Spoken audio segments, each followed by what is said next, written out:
बहुत समय पहले आरुणि नाम के एक आर्षि रहते थे। वे एक महान यज्ञ करने की तैयारी में थे और अपनी सारी संपत्ति दान देने का निश्चय कर चुके थे। लेकिन अपने अभिमान में उन्होंने बूढ़ी, कमजोर और बेकार गायें दान करना शुरू किया। यह देखकर उनका पुत्र नचिकेता, जो ज्ञान और सद्गुणों से भरा हुआ एक छोटा सा बालक था, दुखी हो गया। उसे पता था कि सच्चा दान वही है जब इंसान अपनी सबसे मूल्यवान वस्तु त्याग करता है। नचिकेता ने पिता से पूछा, पिताजी, आप मुझे किसे दान करेंगे?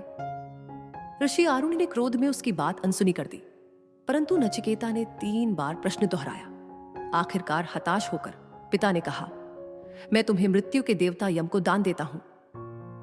अपने वचन का पक्का नचिकेता तुरंत यमलोक पहुंच गया। वहां पहुंचकर उसने देखा यमराज घर पर नहीं थे।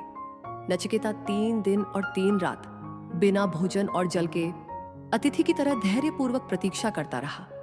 जब यमराज लौटे और उन्होंने बालक की तपस्या देखी तो वे अत्यंत प्रभावित हुए। उन्होंने नचिकेता से कहा, वत्स, प्रतीक्षा के बदले मैं तुम्हें 3 वरदान देता हूं।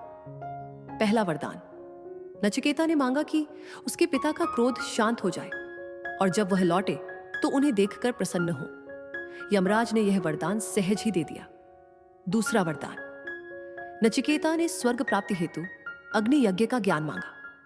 यमराज ने प्रसन्न होकर अग्नि यज्ञ का रहस्य सिखाया और उसी यज्ञ का नाम नचिकेता अग्नि रखा गया।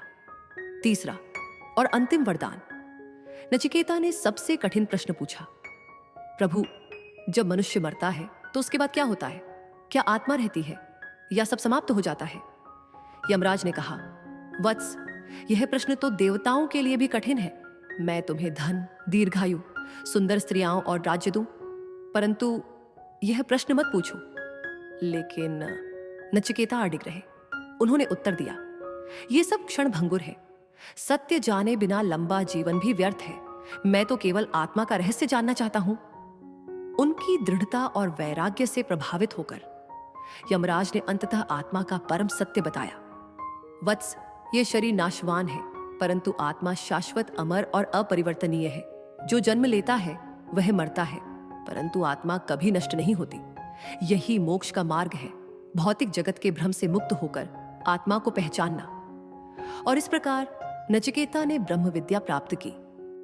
यह कथा हमें बताती है कि सच्चा ज्ञान किसी भी भौतिक संपत्ति या सुख से कहीं अधिक मूल्यवान है। सत्य की सच्ची इच्छा, अटूट संकल्प और आध्यात्मिक ज्ञान की तलाश, यही जीवन का असली उद्देश्य है।